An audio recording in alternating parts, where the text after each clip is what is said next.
Friends, welcome to my channel Ram sir official. आज हम बात करने वाले हैं इंडियन ज्योग्राफी के अंतर्गत एक टॉपिक के विषय में, जो कि है आपका अफवाह तंत्र। ये टॉपिक आपकी परीक्षा के लिए बहुत इंपॉर्टेंट है। चाहे आप कोई एसएससी एग्जाम दे रहे हो या रेलवे का एग्जाम दे रहे हो, या फिर आप स्टेट पीसीएस या यूपीएससी अर्थात आईएएस का एग्जाम दे रहे हो, सबके लिए बहुत ही इंपॉर्टेंट टॉपिक है। इससे अक्सर आपकी परीक्षा में प्रश्न देखे जाते हैं। तो हम बात करेंगे अफवाह तंत्र के विषय में और जानेंगे इससे कैसे प्रश्न आपकी परीक्षा में पूछे जाते हैं। तो क्रम वाइज हम इसका अध्ययन करेंगे और भारत की जो भी नदियां हैं जो आपके एग्जाम में आती हैं, हम उन सब का विस्तार से अध्ययन करेंगे। तो चलिए बात करते हैं। हम पहले अफवाह तंत्र की जानते हैं कि ये क्या होता है, उसके बाद हम आएंगे इंडियन रिवर सिस्टम के विषय में। तो देखते हैं अफवाह तंत्र क्या होता है। तो यहाँ आप देख रहे हैं लिखा हुआ है ड्रेनेज सिस्टम, दैट्स कॉल्ड अफवाह तंत्र। तो सबसे पहले हम बात करें अफवाह क्या होता है।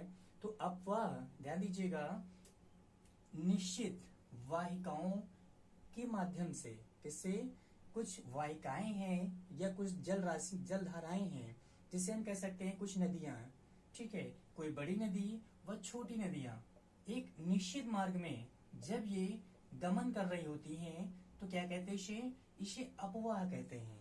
इसको अपवाह कहा जाता है। और बल्कि इससे बने तंत्र को, ध्यान दीजिए आप, क्या है, इससे बने तंत्र को हम लोग कहते हैं अपवाह तंत्र, ड्रेनेज सिस्टम कहते हैं। तो आपने क्या देखा, कुछ निश्चित वाहिकाओं से क्या बनता है, अपवाह बनता है जब वो एक निश्चित मार्ग पर गतिशील होती हैं। और आपने अपवाह तंत्र में क्या देखा कि इनसे बना तंत्र अपवाह तंत्र कहलाता है। अब हम बात कर लेते हैं, यहीं पर हैं कि अपवाह द्रोणी क्या होती है, नदी द्रोणी क्या होती है। तो ध्यान दीजिएगा, द्रोणी अगर बात करें हम,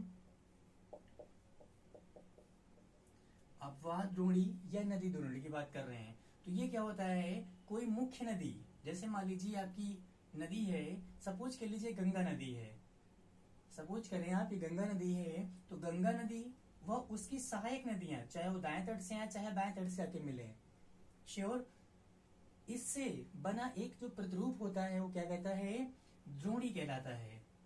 इतनी बातें आपको क्लियर हो गई होंगी यहाँ पे। अब हम बात करते हैं यहीं पे हैं कुछ और चीजों की। तो आपने जाना एक बड़ी नदी, विशाल नदी, उसके सहायक नदियों से मिलकर क्या बना, नदी द्रोणी बनी। यही बात करें जल संभर क्या होता है, वाटर सेट क्या होता है, इसको भी देख लेते हैं।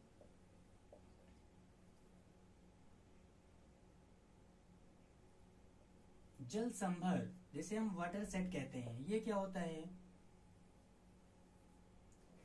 वाटर सेट ये क्या करता है, ये दो नदी द्रोणियों को पृथक करता है। ध्यान दीजिएगा, दो नदी द्रोणियों को ये अलग कर देता है। तो वाटर सेट बनता कैसे है, हम इसकी बात करें तो वाटर सेट जो आपका होता है, ध्यान दीजिएगा, ये छोटी नदियां किससे होता है, जो छोटी रिवर्स होती हैं, छोटी नदियां या फिर नालों, ध्यान दीजिएगा, छोटी नदियां या नालों द्वारा निर्मित होता है। बड़ी नदी से जो सिस्टम बनता है उसे क्या कहते हैं, द्रोणी कहते हैं। और छोटी नदी या नालों से जो सिस्टम बनता है उसे क्या कहते हैं, हम लोग हैं जल संभर या वाटर सेट कहते हैं। ये क्या काम करता है, ये दो द्रोणियों को पृथक करता है, विभक्त करता है। इतनी बातें आपने यहाँ पर सीखी। अब हम बात करें इसी में आगे, तो आइए देख लेते हैं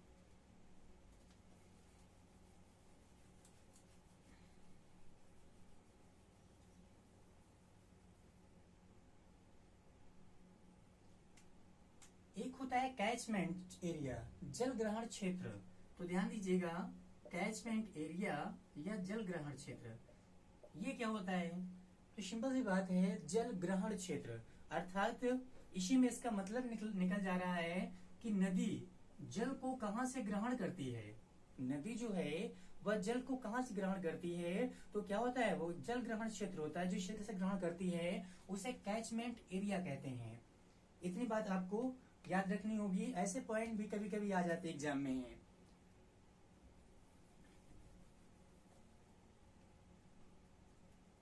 अब हम बात करें इसके विषय में, तो कुछ और पॉइंट यहाँ पर आपको देखने को मिलेंगे। वो क्या पॉइंट हो सकते हैं, तो नदियों के हम अपवाह प्रतिरूप की बात करें, अब किसकी बात करेंगे हम, जो रिवर्स हैं इनके अपवाह प्रतिरूप की बात करें, तो ड्रेनेज पैटर्न क्या होता है देख लेते हैं हम जरा हैं।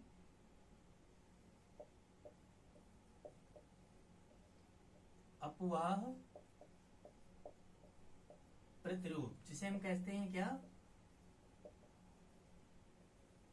Drainage pattern.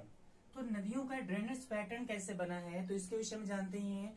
तो ये कैसे निर्मित होता है, नदी का उद्गम स्थल, सपोज के लिए नदी का उद्गम स्थल है, तो नदी के उद्गम स्थल से लेकर जब नदी कहाँ पे, किसी सागर में या किसी झील में गिरती है, तो ये जो आपका क्षेत्र है, ये बीच में जो है एरिया डेवलप करती है खुद के द्वारा या अपनी सहायक नदियों के द्वारा। ये क्या होता है इसका, ये ड्रेनेज पैटर्न होता है, नदी का प्रतिरूप होता है। तो नदियों के कई सारे प्रतिरूप होते हैं, इनके अलग अलग प्रतिरूप आपको देखने को मिलेंगे। तो चलिए कुछ बात कर लेते हैं प्रतिरूपों की, क्योंकि इससे भी आपके एग्जाम में प्रश्न पूछे जाते हैं। तो पहले बेसिक हम जानकारी लेते हैं इनके विषय में, और फिर हम रिवर्स पे आएंगे।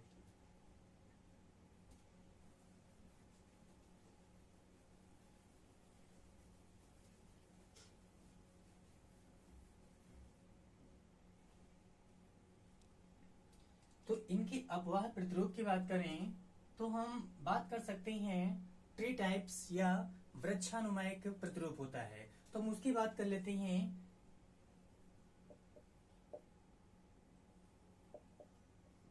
वृक्षाकार प्रतिरूप की, ये वृक्षाकार प्रतिरूप कैसे बनता होगा, तो कोई नदी, सपोज के लीजिए नदी निकल रही है, श्योर, इस नदी में आपने देखा कई सारी सहायक नदियां आकर मिलती हैं, क्या सिस्टम बना रही हैं, और इनकी कुछ सहायक नदियां भी हैं। तो इससे आपको देखने को मिल रहा होगा एक ट्रीज का या एक पेड़ का प्रतिरूप आपको देखने को मिल रहा होगा। तो इससे पता होता है क्या कि वृक्षाकार प्रतिरूप है। ऐसा जो प्रतिरूप है ये लगभग हिमालय की नदियों में अधिक देखने को मिलता है। किसमें, जो हमारे हिमालय की नदियां भारत में, इसमें ऐसा प्रतिरूप अधिक देखने को मिलता है, जिसमें कोई मुख्य नदी निकलती है, उसकी सहायक नदियां आकर उसमें लगातार मिलती जाती हैं। जैसे आप गंगा रिवर का हुई एग्जाम्पल के रूप में ले सकते हैं।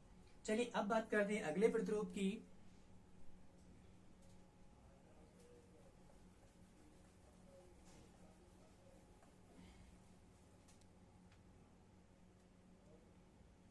अगला प्रतिरूप आपका है जालीनुमा प्रतिरूप।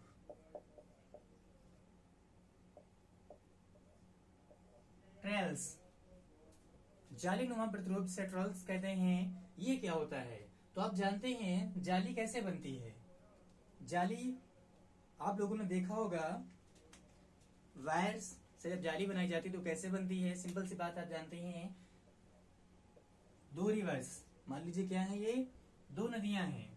अब इनकी सहायक नदियां क्या करें, ये समांतर पर चल रही हैं, और इनकी सहायक नदियां एक दूसरे से क्या करें, इस समकोण पर आके जब मिले, जब सहायक नदियां कहाँ मिलती हैं, समकोण पर आकर मिलती हैं, तो क्या होता है, पैटर्न्स किसका, जाली का तैयार हो जाता है। जाली कुछ ऐसी देखने को आपको मिलती होगी कि समांतर लाइंस में कुछ वायर होते हैं, और उनमें क्या होते हैं, छोटे छोटे वायर्स कटे हुए होते हैं। मतलब यहाँ पर देखने को मिलेगा आपको कि कोई नदी जा रही है, मुख्य नदी, उसकी जो सहायक नदी है क्या है, वो उस पर समकोण पर आके मिले, तो क्या करते हैं, जाली का पैटर्न्स बना लेते हैं। चलिए हम बात करते हैं अगले टॉपिक्स में, इसी में। तो अगला आपका क्या होगा, अगला आप जानते हैं समांतर प्रतिरूप की बात करें, पैरेलल सिस्टम की बात करें, हम पैरेलल पैटर्न की बात करें, तो समांतर क्या होगा, इसमें दो नदियां एक दूसरे के समांतर बहें, क्या होगा, दो नदियां एक दूसरे के समांतर बहती हैं, तो हमारा क्या होता है, समांतर पैटर्न्स देखने को मिलता है। ऐसा पैटर्न्स कहाँ देखने को मिलता है, हम इसकी बात कर लें। जो समांतर पैटर्न्स होता है ये आपका देखने को मिलता है प्रायद्वीपीय भारत में। प्रायद्वीपीय भारत में जो हमारी पश्चिमी घाट की नदियां हैं उनमें ऐसा पैटर्न्स अधिक देखने को मिलता है। चाहे आप बात कर सकते हैं अमरकंटक की पहाड़ी से निकलने वाली नर्मदा रिवर के विषय में, तो अमरकंटक की पहाड़ी से निकलने वाली जो नर्मदा नदी है, और यहीं पे आप जानते हैं बैतूल से निकलने वाली ताप्ती नदी, इनके विषय में भी आप देख सकते हैं, ताप्ती या तापी कह सकते हैं, जो आपकी नदी है इन दोनों के बीच कैसा पैटर्न देखने को मिल रहा है, तो इस पैरेलल पैटर्न देखने को मिल रहा है, समांतर पैटर्न देखने को यहाँ पे मिलता है। चलिए हम बात करें अगले पैटर्न्स के विषय में।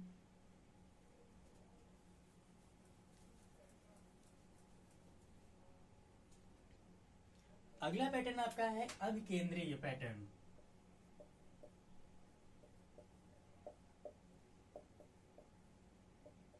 अभिकेंद्रीय या सेंट्रीपिटल जो आपका पैटर्न्स है, ये क्या होता है, जरा इसकी बात कर लेते हैं हमें। अभिकेंद्रीय, इसमें आपको स्पष्ट रूप से क्लियर हो रहा होगा, अभिकेंद्र मतलब केंद्र की ओर आना। ध्यान दीजिएगा, केंद्र की ओर आना। कहने का तात्पर्य है जब नदियां विभिन्न क्षेत्रों से बहकर किसी एक झील में आकर गिरें तो कैसा पैटर्न बनाती हैं, वो अभिकेंद्रीय पैटर्न बनाती हैं। कोई झील है, कोई तालाब है, जहां पर नदी आकर अपना पानी गिराती है, तो क्या बन गया ये आपका अभिकेंद्रीय क्षेत्र बन गया, पैटर्न बन गया। यहीं पर हम बात करें अगले पैटर्न की, तो अगला पैटर्न जो आपका है वो होता है रेडियल पैटर्न या अरीय पैटर्न। कौन सा पैटर्न है आपका, ध्यान दीजिएगा, रेडियल पैटर्न या अरीय पैटर्न।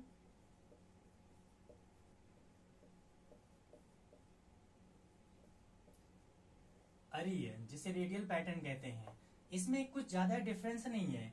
अभी आपने देखा अभिकेंद्रीय में क्या हुआ, जो रिवर्स आई वो कहां से आई, जो नदियां हैं वह विभिन्न क्षेत्रों से आके किसी एक झील या तालाब में गिरी। पर जो अरीय पैटर्न आपका है, रेडियल पैटर्न आपका है, इस रेडियल पैटर्न में क्या होता है कि किसी एक ही क्षेत्र से, ये मान लीजिए आपका एक क्षेत्र है, जैसे हम सपोज करें, इसका बेस्ट एग्जांपल दे सकते हैं अमरकंटक। अमरकंटक में आप जानते हैं कौन निकलती है, तो नर्मदा नदी। उत्तर की तरफ देखिए तो कौन जाती है, लूनी सॉरी सोन नदी, सोन नदी। तो आप क्या देख रहे हैं कि एक पर्वत से, एक बिंदु से नदी निकलकर विभिन्न क्षेत्रों में जा रही है। तो ये कैसा है पैटर्न कहलाता है, ये हमारा अरीय पैटर्न कहलाता है। ऐसे एग्जाम में आपके प्रश्न पूछ लिए जाते हैं कि ये नदी तंत्र किसका एग्जाम्पल है, अरीय पैटर्न का या किसका है, तो उनको भी आपको याद रखना होगा।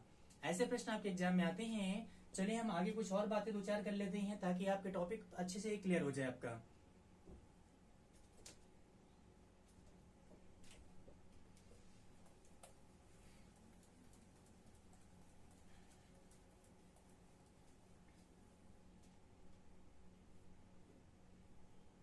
अब हम बात करें इसी में, क्वेश्चन आपके एग्जाम में कई बार पूछा गया है।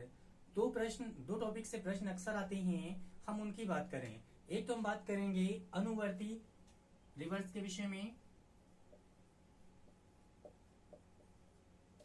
अनुवर्ती ये नदियां कौन सी होती हैं, और दूसरा आपका आता है पूर्ववर्ती नदियां। इस एग्जाम में आपके प्रश्न पूछ लिया जाता है, तो इनको आपको याद रखना है कि अनुवर्ती नदियां कौन सी होती हैं और पूर्ववर्ती नदियां कौन सी होती हैं।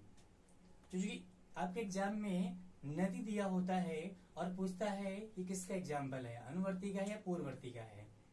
तो एक बार ध्यान देते हैं, अनु मतलब एक क्रम होना चाहिए, एक क्रमिक पैटर्न में बहती हुई नदियां, और पूर्ववर्ती मतलब ऐसी नदियां जो कि हिमालय के उत्थान के पहले एक क्रम में बह रही थी, परंतु उत्थान के बाद क्या हुआ, उनकी दिशा चेंज हो गई। तो कौन सी नदियां होती है आपकी हैं, पूर्ववर्ती नदियां। तो ध्यान दे दी हैं यहां पर पूर्ववर्ती नदियां कैसे बनी, तो ये हिमालय के उत्थान, जब हमारा हिमालय नहीं बना था, तो आप जानते हैं हमारा जो हिमालय है, मेन हिमालय, मुख्य हिमालय, वो कैसा है, तो हमारा मुख्य हिमालय 3 पार्टों में डिवाइड है। एक तो महान हिमालय, दूसरा मध्य हिमालय और तीसरा शिवालिक हिमालय। हम इस हिमालय की बात कर रहे हैं, ना कि ट्रांस हिमालय की बात कर रहे हैं। जो ट्रांस हिमालय है ये मुख्य हिमालय से पहले निर्मित है, और वहां से पहले नदियां उद्गमित होती थी, जैसे कि इंडो ब्रह्म रिवर। एक इंडो ब्रह्म रिवर या शिवालिक रिवर की बात करें, वो बहुत ही पुरानी रिवर है, प्राचीन काल की नदी है, जो कि 3 नदियों का मुख्य मार्ग थी, या जिससे 3 नदियां होकर निकली हैं। वो 3 नदियां आप जानते हैं कौन कौन सी हैं, सिंधु नदी, ब्रह्मपुत्र व गंगा। तो जो सिंधु ब्रह्मपुत्र व गंगा जो पैटर्न है आपका, ये इंडो ब्रह्म प्राचीन एक नदी थी, उसी से उद्गमित है, ध्यान दीजिएगा। और यहीं पर ये जो हिमालय से पूर्ववर्ती नदियां हैं या हिमालय के पहले की नदियां हैं, उनमें आप देखेंगे सिंधु नदी, ब्रह्मपुत्र नदी, ये नदियां कहाँ जाती थी? तो ये नदियां आपका जो टेथिस सागर था, टेथिस नामक भू सन्नत थी, उथला हुआ सागर था, वहीं पर आके अपना पानी गिराती थी। तो वहां पर आके सागर से मिल जाती थी। परंतु क्या बाद में हुआ, हिमालय के उत्थान के बाद इनके बहाव का रास्ता ही चेंज हो गया।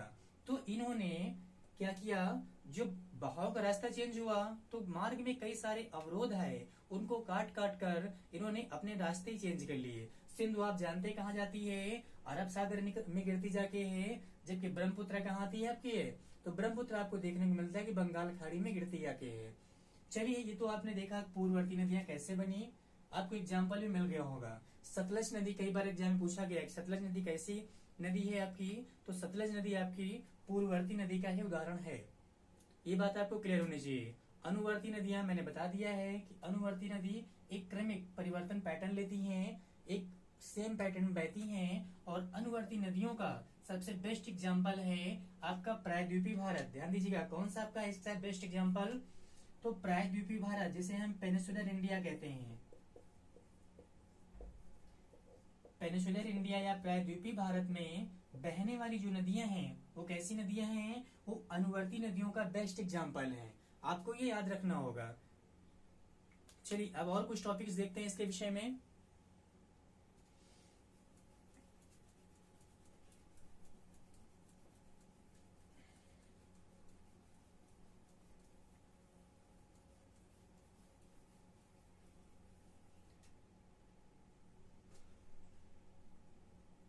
अब हम बात करेंगे अपवाह तंत्र। तो अपवाह तंत्र को अगर हम बात करें जल विभाजन के रूप में कितने भागों में बांटा गया है।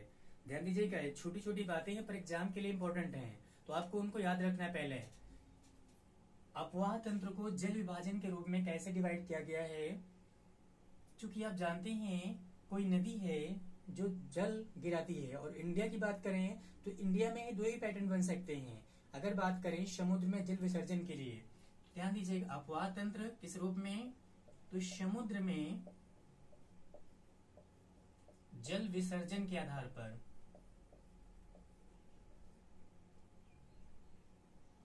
समुद्र में जल विसर्जन के आधार पर हम बात कर रहे हैं क्या, अपवाह तंत्र कैसे बनता है।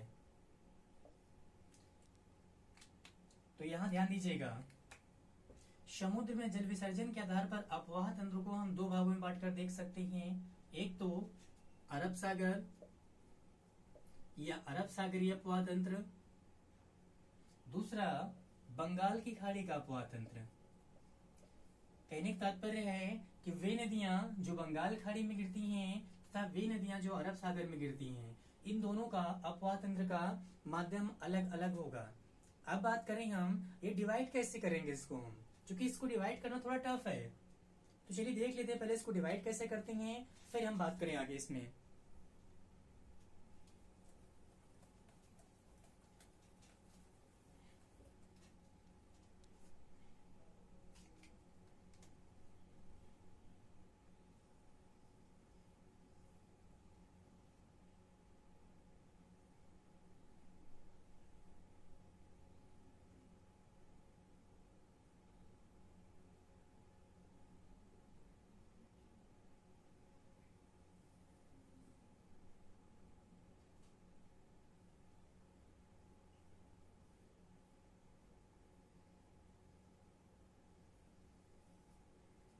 चलिए यहाँ पर हम देख सकते हैं कुछ चीजें आपको ताकि क्लियर हो जाए।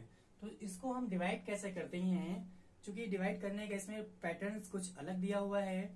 तो हम बात करें कि यहाँ दिल्ली रिज से, किससे, जो दिल्ली आपका रिज है, दिल्ली कटक है,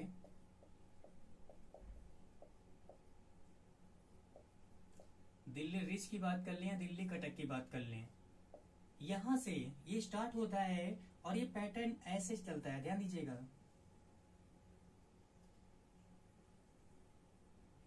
ये आपका पैटर्न हो गया। यहाँ पर हम देख सकते हैं कि इस लाइन के, ये जो आपकी लाइन दिख रही है, इस लाइन के पश्चिम की ओर की जितनी नदियां हैं सब कहाँ पानी गिराती हैं? तो ये पानी गिराती आपकी हैं अरब सागर में, अरबियन सी में। जबकि इसके पूर्व की जितनी नदियां हैं वो पानी कहाँ गिराती हैं? तो ये पानी गिराती हैं बे ऑफ बंगाल में या बंगाल की खाड़ी में। इतनी बातें आपको यहाँ पे याद रखनी है।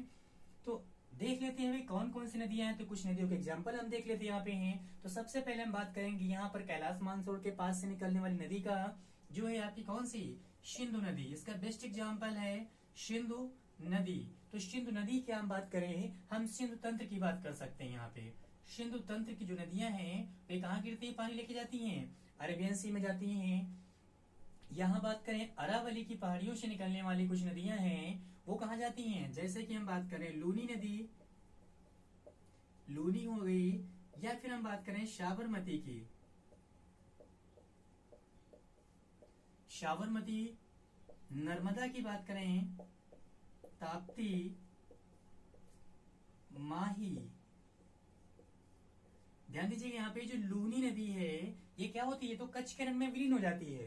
तो इसका मतलब ये अरब सागर में तो गिरेगी नहीं, तो इसको हम यहाँ से हटा लेते हैं, क्योंकि ये आपके एग्जाम्पल के लिए बेहतर नहीं है, क्योंकि ये कच्छ के रण में विलीन हो जाती है। तो यहाँ आपने क्या देखा? सिंधु तंत्र की नदियां साबरमती, नर्मदा, ताप्ती, माही, पेरियार और कई नदियां आपकी हैं प्रायद्वीप भारत में, दक्षिण भारत में, जो कि पश्चिमी घाट पर्वत श्रृंखला से निकलती हैं और अरब सागर में गिर जाती हैं। ये आपका अरब सागर का क्षेत्र है, ध्यान दीजिएगा। ये आपका अरब सागर का क्षेत्र है, जहाँ पे आपका खंभात की खाड़ी है। ये जो क्षेत्र आपका है खंभात की खाड़ी है, जबकि ये क्षेत्र क्या है? ये कच्छ की खाड़ी या कच्छ का रण है। इसको याद रखिएगा आप लोग। इतनी चीजें आपने देखी। अब बात करें हम, जो इसका बंगाल खाड़ी में पैटर्न होगा वो कौन सा होगा? तो बंगाल खाड़ी के पैटर्न्स की बात करें तो इसमें मुख्य रूप से हम बात कर सकते हैं गंगा रिवर की या गंगा तंत्र की। उसके बाद हम बात करें तो हम ब्रह्मपुत्र तंत्र की बात कर सकते हैं। ब्रह्मपुत्र तंत्र की जो आपकी पूर्वोत्तर क्षेत्र से नदी आती ब्रह्मपुत्र है, वो भी कहाँ गिरती है? आपकी बे ऑफ बंगाल में गिरती है। उसके बाद हम बात कर ले यहाँ पे गोदावरी, कावेरी, कृष्णा, पेन्नार और बहुत सारी नदियां हैं।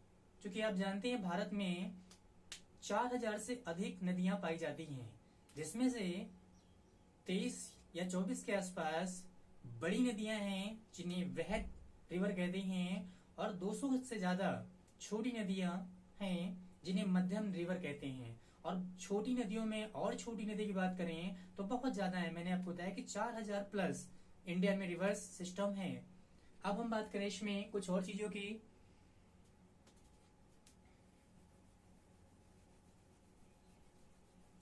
तो ये आपने यहाँ पर देखा कि जो रिवर्स का पैटर्न है किसमें? सागर में जल विसर्जन के आधार पर कितने भागों में डिवाइड है? तो 2 भागों में। तो आपने क्या देखा है? एक तो अरब सागरी पैटर्न और दूसरा आपने यहाँ पे जाना बे ऑफ बंगाल का पैटर्न। अरब सागरी और बे ऑफ बंगाल के पैटर्न को आपने सीख लिया है। अब हम बात करें यहाँ पे, तो ध्यान दीजिएगा, जो अरब सागरी पैटर्न है ये कुल अपवाह क्षेत्र का मात्र 23%। कितना है? तो लगभग 23% पानी कहाँ गिराता है? अरब सागर में विसर्जित करता है। जबकि जो इसका शेष बचा, शेष कितना बचेगा? तो 100 में आप घटा सकते हैं तो आएगा कितना? 77% पानी जो इस अपवाह तंत्र का है वो किस में जाता है? वो बे ऑफ बंगाल में जाता है, बंगाल की खाड़ी में जाता है। ये चीजें आपको याद रखनी है। चलिए अब और बात कर लें कुछ।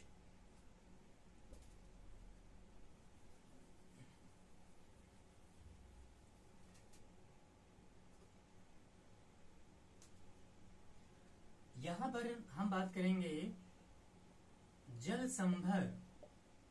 ध्यान दीजिएगा, जल संभर जिसे हम वाटर सेट कहते हैं। जल संभर या वाटर सेट या जल ग्रहण क्षेत्र कहते हैं। क्या कहते हैं? जल ग्रहण क्षेत्र कहते हैं। इसके आधार पर हम इसे कितने पैटर्न में डिवाइड कर सकते हैं?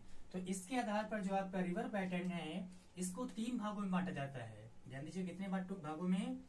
तो इसके बेसिस पर रिवर पैटर्न को 3 भागों में डिवाइड करते हैं। एक तो 20,000 प्लस जो 20,000 किमी स्क्वायर या किलोमीटर स्क्वायर से प्लस का जल ग्रहण क्षेत्र रखती हैं। दूसरी, वे जो 2000 से लेकर, ध्यान दीजिएगा, 2000 से लेकर 20,000 का क्षेत्र रखती हैं। तीसरी, वे जो 2000 से कम, कितना, 2000 से कम का क्षेत्र रखते हैं, जल ग्रहण क्षेत्र। इन 3 पैटर्न्स में इसको हम डिवाइड कर सकते हैं। इसमें से काफी नदियां आपको देखने को मिलेंगी, जिसमें से इंडियन, यहाँ जो बिग नदियां हैं, भारत में बड़ी नदियां कितनी हैं, अगर उनकी बात करें तो यहाँ पे इस क्षेत्र में लगभग भारत की 14 से 15, ध्यान दीजिएगा, लगभग 14 नदियां इसमें सम्मिलित होती हैं। कितनी? तो लगभग 14 नदियां इसमें सम्मिलित होती हैं। जबकि अगर इसका जो मध्यम है 2000 से 20,000 का क्षेत्र देखें तो इसमें लगभग 44 से 45 रिवर आपकी सम्मिलित हैं। और शेष रिवर किसमें आती हैं? सब स्मॉल क्षेत्र में आती हैं, छोटे जल ग्रहण क्षेत्र में आती हैं। ये तो आपने देखा पैटर्न्स किस पे, कि वाटर सेट या जल ग्रहण क्षेत्र के आधार पर हम नदी तंत्र को कितने भागों में डिवाइड कर सकते हैं। चलिए और बातें कुछ कर लें इसमें।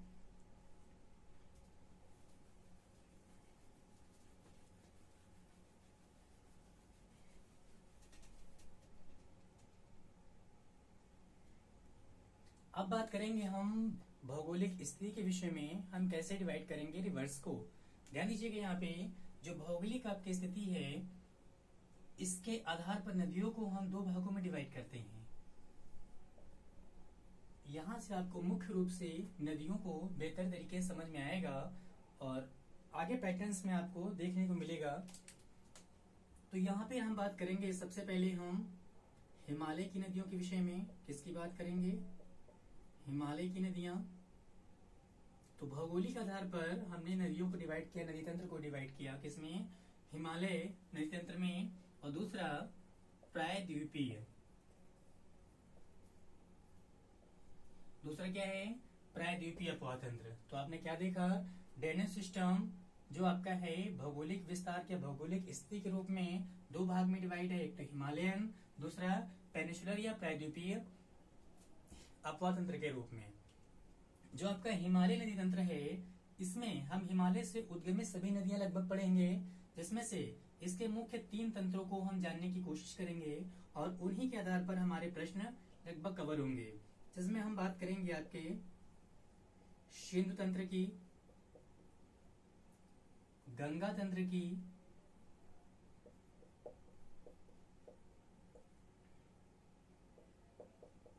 व ब्रह्मपुत्र तंत्र की।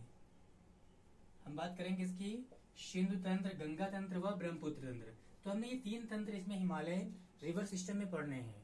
इससे अक्सर आपके एग्जाम में प्रश्न आते हैं, तो हम इनको पढ़ेंगे विस्तार से और जानेंगे कि ये क्या होते हैं, और बहुत अच्छे से शायद आपको समझ में भी आएगा, ये मेरी कोशिश रहेगी।